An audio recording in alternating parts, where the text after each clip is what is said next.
नमस्कार विद्यार्थी आणि पालक मित्रांनो.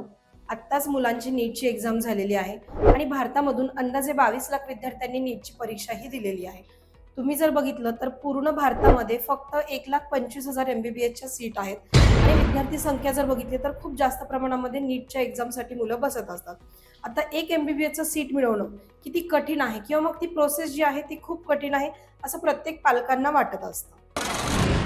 हीच अवघड प्रोसेस सोपी करण्यासाठी श्रेया एज्युकेअर गेली 32 वर्ष झालं मुलांचं मेडिकलचं काउन्सिलिंग करून देत आहे.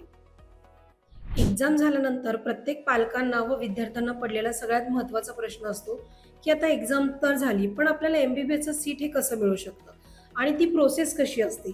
तर जाणून घेऊयात ही प्रोसेस कशा पद्धतीने तुमची काउन्सिलिंगची पार केली जाते.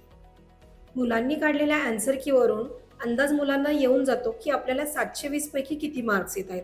आता त्या मार्क्सच्या अंदाजावर आम्ही मुलांना सांगत असतो की मुलांचं ॲडमिशन कोणत्या कोर्सला होईल, म्हणजे MBBSला होईल, BDSला होईल का मग BMSला होईल. महाराष्ट्रामध्ये जर MBBSचं ॲडमिशन नाही झालं तर महाराष्ट्राच्या बाहेर असे कोणकोणते राज्य आहेत जिथे आपल्याला कमी ट्युशन फीमध्ये आणि चांगले MBBSचे कॉलेजेस बघायला मिळतील. पहिला प्रयत्न आपला तो असतो. त्याच्यानंतर आपण मुलांचे प्रत्येक ॲप्लिकेशन फॉर्म हे भरून देत असतो, कारण प्रत्येक राज्याला वेगवेगळे डॉक्युमेंट हे लागत असतात. कोणते डॉक्युमेंट आपल्याला काढावं लागतील, कुठल्या राज्याचे फॉर्म भरावे लागतील, कोणते वेगळे सर्टिफिकेट आपल्याला काढावी लागते, याची संपूर्ण इन्फॉर्मेशन तुम्हाला काउन्सिलिंगमधून मिळून जाते. ज्या विद्यार्थ्यांना आणि पालकांना असं वाटत असेल की आपली ॲडमिशन प्रोसेस ही खूप सोप्या पद्धतीमध्ये झालं पाहिजे आणि फर्स्ट राऊंडलाच आपलं MBBSचं असो, BDS असो किंवा मग BMS असो, हे सीट आपलं भारतामध्येच कन्फर्म झालं पाहिजे.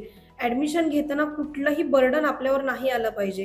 कुठल्या कॉलेजचे काय नियम आहेत, कुठले अपडेट आपल्याला वेळेवर मिळतील नाही मिळतील, याची जर सगळी व्यवस्थित इन्फॉर्मेशन तुम्हाला पाहिजे असेल तर तुम्ही तुमची पेड काउन्सिलिंग लावून घ्या आणि आमच्या ब्रांचेसला व्हिजिट करून MBBSचं सीट तुमचं कन्फर्म करून घ्या.